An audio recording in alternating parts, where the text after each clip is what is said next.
नमो नारायण। हरि ओम नमो नारायण। ओम नमो नारायण। हरे कृष्ण। प्रिय भक्तजनों, आज हम सब बड़े ही पुण्य और शुभ अवसर पर एकत्र हुए हैं। आज हम उस करुणामय सत्य स्वरूप पालनहार प्रभु श्री सत्यनारायण भगवान की पावन कथा का श्रवण करने जा रहे हैं, जिनके स्मरण मात्र से जीवन के कष्ट दूर होते हैं और घर परिवार में सुख, शांति और समृद्धि का वास होता है। कहा गया है, जहाँ सत्य है वहीं नारायण है, और जहाँ नारायण का वास होता है वहाँ अभाव, दुख और भय स्वतः ही दूर हो जाते हैं। ये कथा केवल सुनने की ही नहीं, बल्कि हृदय से भी अपनाने की कथा है।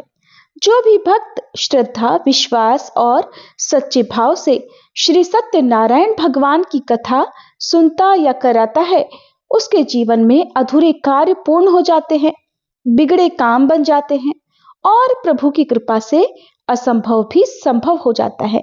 आइए हम सब मन, वचन और कर्म से श्री सत्यनारायण भगवान का स्मरण करते हुए सांसारिक चिंताओं को एक क्षण के लिए त्याग कर पूरे भक्ति भाव के साथ इस दिव्य कथा का श्रवण करें। सभी प्रेम से बोलिए, श्री हरि विष्णु भगवान की जय। श्री सत्यनारायण भगवान की जय। श्री सत्यनारायण व्रत कथा का प्रथम अध्याय। महामुनि ऋषि वेद व्यास जी ने कहा, बहुत समय पहले नैमिषारण्य तीर्थ में शौनक आदि 88,000 ऋषियों ने पुराण वेत्ता श्री सूत जी महाराज से पूछा, हे सूत जी, इस कलयुग में वेद विद्या रहित मानवों को ईश्वर भक्ति किस प्रकार मिलेगी और उनका उद्धार कैसे होगा? हे मुनिश्रेष्ठ, कोई ऐसा व्रत अथवा तप बताइए जिसके करने से थोड़े ही समय में पुण्य प्राप्त हो और मनोवांछित फल भी मिले। ऐसी कथा सुनने की हमारी बहुत इच्छा है। इस प्रश्न पर शास्त्रों के ज्ञाता श्री सूत जी ने कहा, हे वैष्णवों में पूज्य, आप सभी ने प्राणियों के हित और कल्याण की बात पूछी है। अब मैं उस श्रेष्ठ व्रत को आप लोगों से कहूंगा जिसे श्रेष्ठ मुनि नारद जी ने श्री लक्ष्मी नारायण भगवान से पूछा था, और श्री लक्ष्मी नारायण भगवान ने मुनि श्रेष्ठ नारद जी को बताया था। आप सब भी ये कथा ध्यान पूर्वक सुनिए। देवर्षि नारद दूसरों के कल्याण हेतु सभी लोकों में घूमते हुए एक समय मृत्यु लोक में जा पहुंचे। वहां पर बहुत सी योनियों में जन्मे प्रायः सभी मनुष्यों को अपने कर्म अनुसार अनेक कष्टों से पीड़ित देखकर उन्होंने विचार किया कि किस प्रयास के करने से निश्चय ही प्राणियों के कष्टों का निवारण हो सकेगा। मन में ऐसा विचार करके श्री नारद जी विष्णु लोक को गए। वहां श्वेत वर्ण तथा 4 भुजाओं वाले देवों के ईश नारायण को, जिनके हाथों में शंख, चक्र, गदा तथा पद्म थे तथा वरमाला धारण किए हुए थे, उन्हें देखकर देवर्षि उनकी स्तुति करने लगे।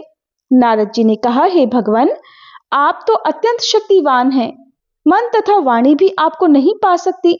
आपका आदि, मध्य, अंत भी नहीं है। आप निर्गुण स्वरूप सृष्टि के कारण भक्तों के कष्टों को नष्ट करने वाले हो। आपको मेरा शत शत नमन है। नारद जी से इस प्रकार की स्तुति सुनकर विष्णु भगवान बोले, हे योगीराज, आपके मन में क्या है? आपका किस कार्य हेतु यहाँ आगमन हुआ है? निसंकोच कहिए। तब देवर्षि नारद ने कहा, प्रभु, मृत्यु लोक में सब मनुष्य जो अनेक योनियों में पैदा हुए हैं, अपने अपने कर्मों द्वारा अनेक प्रकार के कष्टों के कारण दुखी हैं। हे स्वामी, यदि आप मुझ पर दया रखते हैं तो बताइए कि उन मनुष्यों के सब कष्ट थोड़े से ही प्रयत्न में किस प्रकार दूर हो सकते हैं। तब श्री विष्णु भगवान ने कहा, हे नारद, मनुष्यों के कल्याण हेतु आपने यह बहुत उत्तम प्रश्न किया है। जिस व्रत के करने से मनुष्य मोह से छूट जाता है, वह व्रत मैं तुमसे कहता हूं, सुनो। अति पुण्य दान करने वाला स्वर्ग तथा मृत्यु लोक दोनों में दुर्लभ एक अति उत्तम व्रत है, जो आज मैं तुमसे कहता हूं। सत्यनारायण भगवान का यह व्रत विधि विधान अनुसार संपन्न करने पर मनुष्य इस धरती पर सभी प्रकार के सुख भोग कर मरणोपरांत मोक्ष को प्राप्त करता है।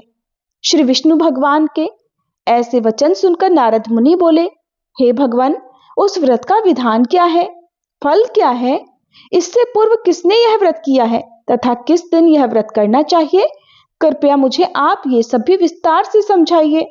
तब नारद जी की बात सुनकर श्री हरि बोले, दुख और शोक को दूर करने वाला, ये सभी स्थानों पर विजय दिलाने वाला व्रत है। मनुष्य को भक्ति और श्रद्धा के साथ शाम को श्री सत्यनारायण भगवान की पूजा धर्म परायण होकर ब्राह्मणों और बंधु बांधवों के साथ करनी चाहिए। भक्ति भाव से ही नैवेद्य केले का फल, घी, दूध और गेहूं का आटा सवाया ले। गेहूं ना मिले तो गेहूं के स्थान पर साठी का आटा, शक्कर या गुड़ लेकर और सभी भक्षण योग्य पदार्थों को मिलाकर भगवान को भोग लगाएं। ब्राह्मणों सहित बंधु बांधवों को भी भोजन कराएं, उसके बाद स्वयं भोजन करें। भजन कीर्तन के साथ भगवान की भक्ति में लीन हो जाएं। इस तरह से सत्यनारायण भगवान का ये व्रत करने पर मनुष्य की सारी इच्छाएं निश्चित रूप से पूरी हो जाती हैं। इस कलिकाल अर्थात कलयुग में मृत्युलोक में मोक्ष का यही एक सरल उपाय बताया गया है, जिससे थोड़े ही समय में तथा अल्प धन में ही महान पुण्य की प्राप्ति हो सकती है। सभी प्रेम से बोलिए श्री सत्यनारायण भगवान की जय। प्रथम अध्याय संपूर्ण हुआ। अब सुनिए द्वितीय अध्याय। श्री सूत जी महाराज ने कहा, हे ऋषियों, जिन्होंने प्राचीन काल में इस व्रत को किया है उनका इतिहास मैं आप सबसे कहता हूं, ध्यान से सुनिए। अति सुंदर काशीपुर नगरी में एक अति निर्धन ब्राह्मण रहा करता था। वह भूख और प्यास से व्याकुल होकर हर समय दुखी रहता था। ब्राह्मणों से प्रेम करने वाले श्री हरि विष्णु भगवान ने उसको दुखी देखकर एक दिन एक बूढ़े ब्राह्मण का वेश धारण कर निर्धन ब्राह्मण के पास जाकर बड़े आदर से पूछा, हे ब्राह्मण, तुम प्रत्येक क्षण ही दुखी होकर पृथ्वी पर क्यों घूमते हो? हे श्रेष्ठ ब्राह्मण, अपनी व्यथा, अपना दुख मुझसे कहो, मैं सुनना चाहता हूँ। कष्टों से घिरे उस ब्राह्मण ने कहा, मैं निर्धन ब्राह्मण हूँ, भिक्षा के लिए पृथ्वी पर मारा मारा फिरता हूँ। हे भगवान, यदि आप मुझे इससे मुक्ति पाने का कोई उपाय बता सकते हो तो कृपया मुझे बताइए। वृद्ध ब्राह्मण का रूप धारण किए हुए श्री विष्णु भगवान ने तब कहा, हे ब्राह्मण, श्री सत्यनारायण भगवान मनोवांछित फल देने वाले हैं, इसलिए तुम उसका विधि अनुसार पूजन करो, जिसके करने से मनुष्य सब दुखों से मुक्त हो जाता है। दरिद्र ब्राह्मण को व्रत का संपूर्ण विधान बतलाकर बूढ़े ब्राह्मण का रूप धरे श्री सत्यनारायण भगवान अंतर ध्यान हो गए। वृद्ध ब्राह्मण ने जिस व्रत को बतलाया है मैं उसको अवश्य विधि विधान सहित करूंगा, ऐसा निश्चय कर वह दरिद्र ब्राह्मण घर चला गया।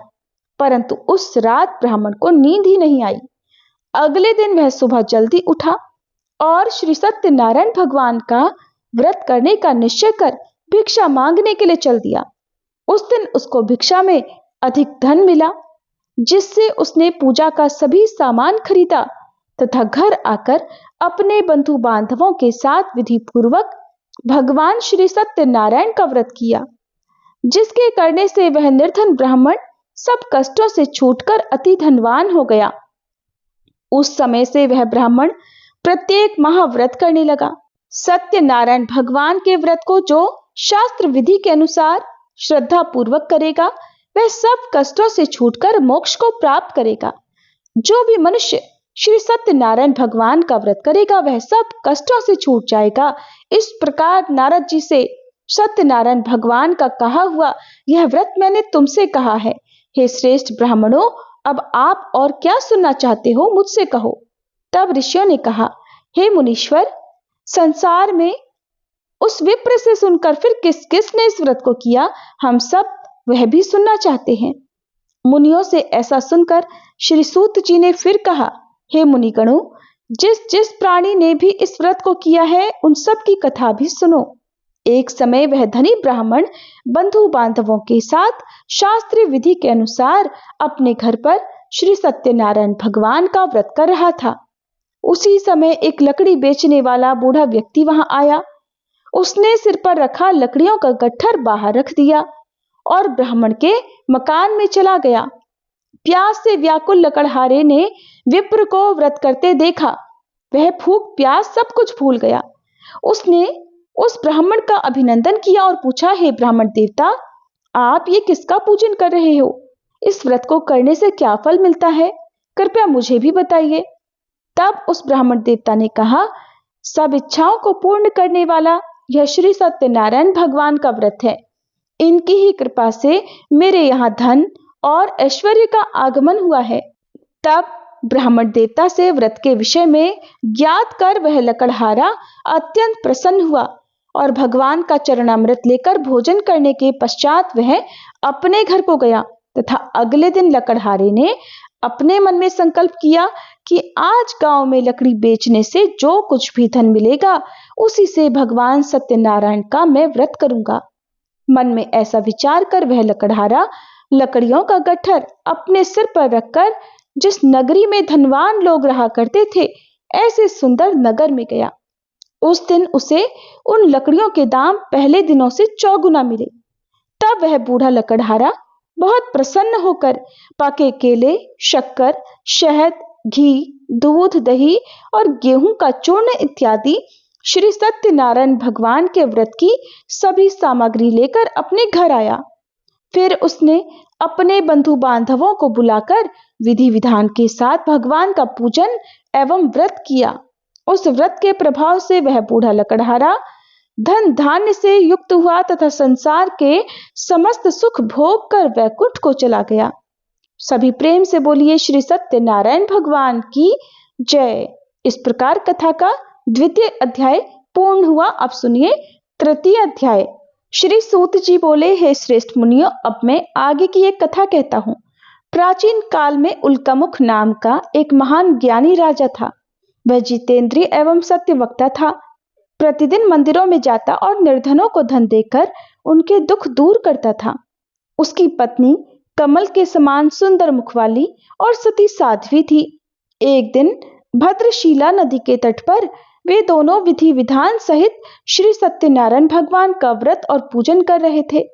उस समय वहां साधु नामक एक वैश्य आया। उसके पास व्यापार के लिए बहुत सारा धन था। वह वैश्य अपनी नाव को नदी किनारे पर ठहराकर राजा के पास आया। राजा को व्रत करते हुए देखकर उसने विनम्रता पूर्वक पूछा, हे राजन, ये आप क्या कर रहे हैं? मेरी सुनने की इच्छा है। कृपया आप ये सब मुझे भी बताइए। महाराज उल्कामुख ने कहा, हे साधु वैश्य, मैं अपने बंधु बांधवों के साथ पुत्र की प्राप्ति के लिए श्री सत्यनारायण भगवान का व्रत और पूजन कर रहा हूँ। राजा के वचन सुनकर साधु नामक वैश्य ने आदर से कहा, हे राजन, मुझे भी इसका संपूर्ण विधि विधान बताएं। मैं भी आपके कहे अनुसार इस व्रत को करूंगा। मेरी भी कोई संतान नहीं है और मुझे विश्वास है कि इस उत्तम व्रत को करने से अवश्य ही मुझे भी संतान होगी। तब राजा से व्रत के सारे विधान सुनकर व्यापार से निवृत्त होकर वह वैश्य सुखपूर्वक अपने घर को आया।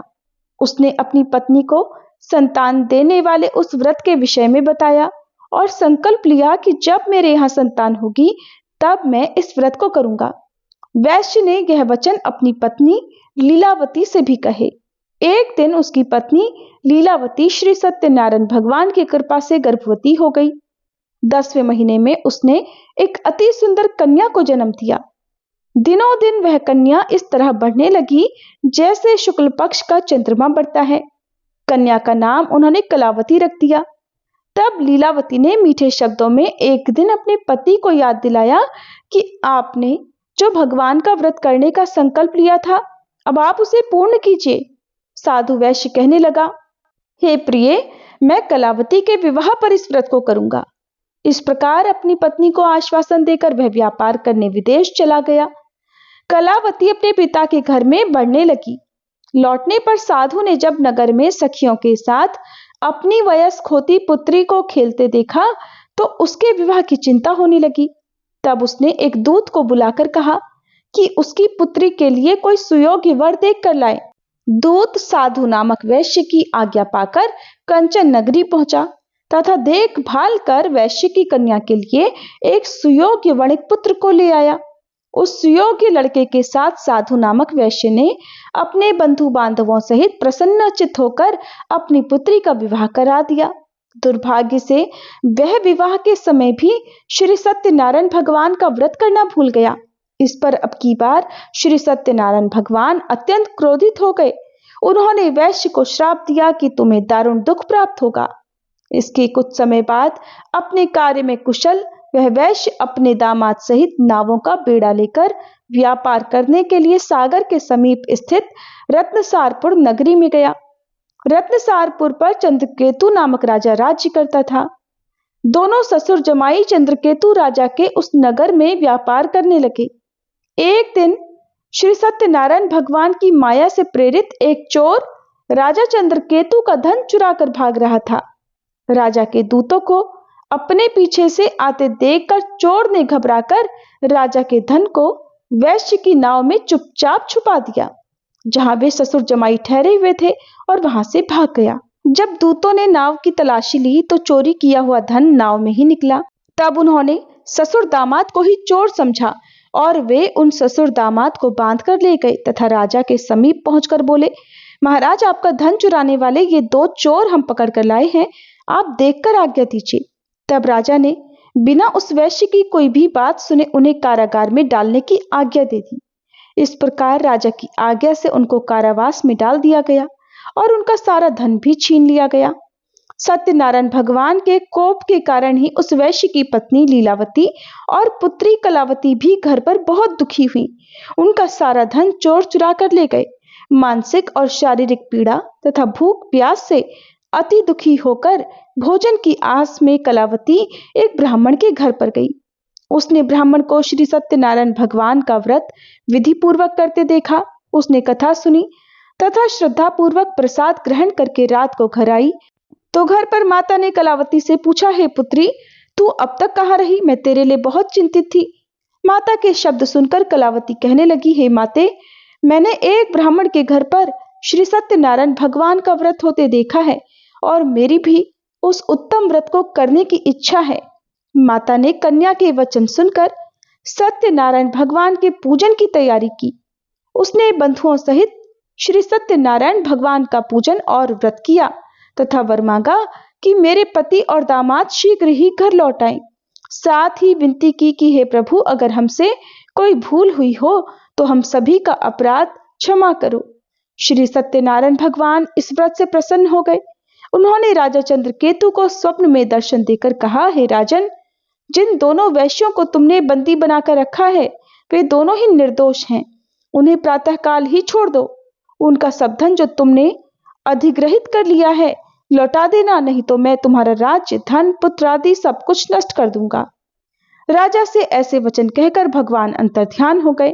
इसके बाद प्रातःकाल राजा चंद्रकेतु ने दरबार में सबको अपना स्वप्न सुनाया तथा सैनिकों को आज्ञा दी कि उन दोनों वैश्यों को कारागार से मुक्त करके दरबार में लेकर आया जाए। दोनों ने आते ही राजा को प्रणाम किया। तब राजा ने कोमल वचनों में कहा, हे महानुभावों, तुम्हें अज्ञानतावश ऐसा कठिन दुख प्राप्त हुआ है। अब तुम्हें कोई भय नहीं है, तुम मुक्त हो।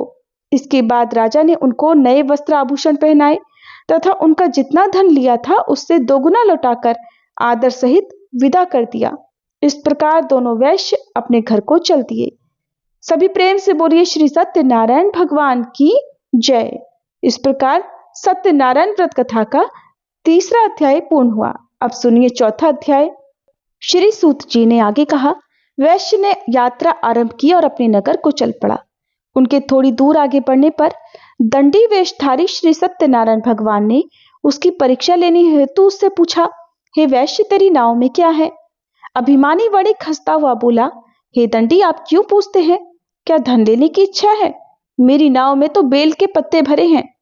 वैश्य के ऐसे वचन सुनकर दंडी वेशधारी श्री सत्यनारायण भगवान बोले, तुम्हारा वचन सत्य हो। ऐसा कहकर वे वहां से चले गए और कुछ दूर जाकर समुद्र के तट पर बैठ गए। दंडी महाराज के जाने के बाद वैश्य ने नित्य क्रिया से निवृत्त होने के बाद नाव को ऊंची उठी देखा तो देखकर हैरान हुआ और नाव में बेलपत्ते आदि देखकर वह मूर्छित होकर धरती पर गिर पड़ा। मूर्छा खुलने पर वह शोक करने लगा। तब उसके दामाद ने कहा, आप शोक मत कीजिए, ये सब दंडी महाराज का ही श्राप है, अतः हमें उनकी ही शरण में चलना चाहिए, वही हमारे दुखों का अंत करेंगे। तब दामाद के वचन सुनकर वह वैश्य दंडी भगवान के पास पहुंचा और अत्यंत भक्तिभाव से पश्चाताप करते हुए बोला, मैंने जो आपसे असत्य वचन कहे थे उनके लिए मुझे क्षमा कर दीजिए। ऐसा कहकर वह शोकाकुल होकर रोने लगा। तब दंडी भगवान बोले, हे वणिक पुत्र, मेरी आज्ञा से ही बार बार तुझे दुख कष्ट प्राप्त हुआ है। तू मेरी पूजा से विमुख हुआ है, तूने अपने संकल्प को भुलाया है। तब उस वैश्य ने कहा, हे भगवान, आपकी माया को तो ब्रह्मादि देवता भी नहीं जान पाते, तब मैं मूर्ख भला कैसे जान सकता हूँ। अब आप प्रसन्न होइए, मैं अपनी क्षमता के अनुसार आपका पूजन करूंगा। आप मेरी रक्षा कीजिए तथा मेरी नौका को पहले की ही तरह धन से परिपूर्ण कर दीजिए। उसके भक्ति से परिपूर्ण वचन सुनकर श्री सत्यनारायण भगवान प्रसन्न हो गए और इसकी इच्छानुसार वर देकर अंतर्ध्यान हो गए। तब ससुर और दामाद दोनों ने नाव पर आकर देखा तो नाव धन से भरी हुई थी। फिर वह विधि विधान से भगवान सत्यनारायण का पूजन करके साथियों सहित अपने नगर को चला। जब वह अपने नगर के निकट पहुंचा तब उसने एक दूत को अपने घर पर भेजा। दूत ने साधु वैश्य के घर जाकर उसकी पत्नी को नमस्कार किया और कहा, आपके पति अपने जमाता सहित इस नगर में समीप आ गए हैं। लीलावती और उसकी पुत्री कलावती उस समय सत्यनारायण भगवान का पूजन कर रही थी। दूत का वचन सुनकर साधु की पत्नी ने बड़ी प्रसन्नता के साथ श्री सत्यनारायण भगवान का पूजन पूर्ण किया और अपनी पुत्री से कहा, पुत्री, मैं अपने पति के दर्शन करने को जा रही हूँ, तू भी पूजन पूर्ण करके शीघ्र आ जाना। लेकिन कलावती पूजन और प्रसाद को अधूरा ही छोड़कर अपने पति के दर्शन करने के लिए चल पड़ी। पूजन और प्रसाद की अवज्ञा के कारण सत्यनारायण भगवान ने रुष्ट होकर उसके पति को नाव सहित पानी में डुबो दिया। कलावती अपने पति को न पाकर रोती हुई विलाप करती हुई भूमि पर गिर पड़ी। नौका को डूबा हुआ तथा अपनी पुत्री को रोता हुआ देखकर साधु नामक वैश्य द्रवित होकर बोला, हे प्रभु, मुझसे या मेरे परिवार से अज्ञानतावश जो अपराध हुआ है उसे क्षमा कर दीजिए।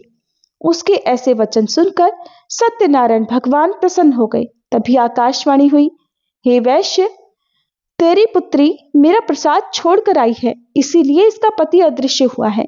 यदि यह घर जाकर प्रसाद ग्रहण करके लौटे तो इसे इसका पति अवश्य मिल जाएगा। आकाशवाणी सुनकर कलावती ने घर पहुंचकर प्रसाद ग्रहण किया और इसके बाद आकर अपने पति को पूर्व रूप में पाकर वह अति प्रसन्न हुई तथा उसने अपने पति के दर्शन किए।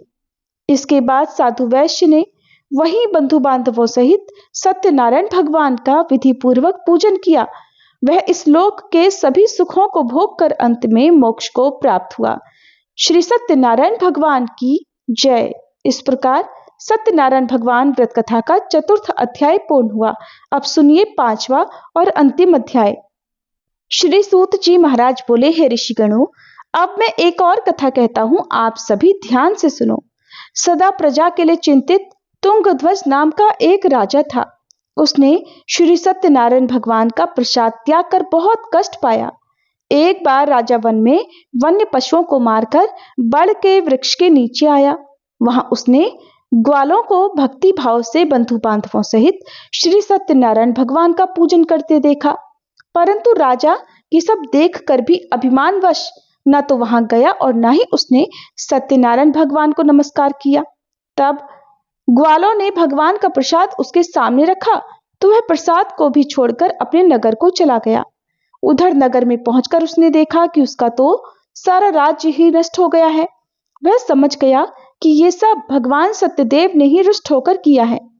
तब वह वन में वापस आया और ग्वालों के समीप जाकर विधि पूर्वक पूजन करके प्रसाद ग्रहण किया तो श्री सत्यनारायण भगवान की कृपा से सब कुछ पहले के ही समान हो गया तथा दीर्घकाल तक सुख भोग कर मरने के बाद वह मोक्ष को प्राप्त हुआ।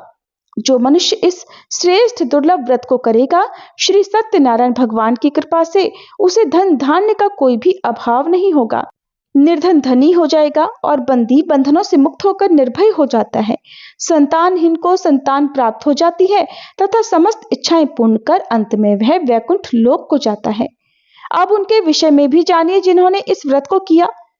आप उनके दूसरे जन्म में जो हुआ उसकी भी कथा सुनिए। शतानंद नामक वृद्ध ब्राह्मण ने सुदामा के रूप में जन्म लेकर श्री कृष्ण की भक्ति और सेवा करके वैकुंठ लोक प्राप्त किया। उल्कामुख नामक महाराज का राजा दशरथ के रूप में जन्म हुआ तथा वह श्री रंगनाथ भगवान का पूजन कर मोक्ष को प्राप्त हुए। साधु नाम के वैश्य ने धर्मात्मा तथा सत्य प्रतिज्ञ राजा मोरध्वज बनकर अपने ही पुत्र को आरे से चीरकर वैकुंठ धाम प्राप्त किया। महाराज तुंगध्वज स्वयंभू मनु बने तथा उन्होंने बहुत से लोगों को भगवान की भक्ति में लीन कराकर वैकुंठ लोक प्राप्त किया। वह लकड़हारा अपने अगले जन्म में गुह नामक निषाद राजा बना, जिसने भगवान श्री राम के चरणों की सेवा कर अपने सभी जन्मों का उद्धार कर लिया। इस प्रकार श्री सत्यनारायण व्रत कथा का 5वां और अंतिम अध्याय पूर्ण हुआ। सभी प्रेम से बोलिए सत्यदेव श्री सत्यनारायण भगवान की जय। श्री लक्ष्मी नारायण भगवान की जय।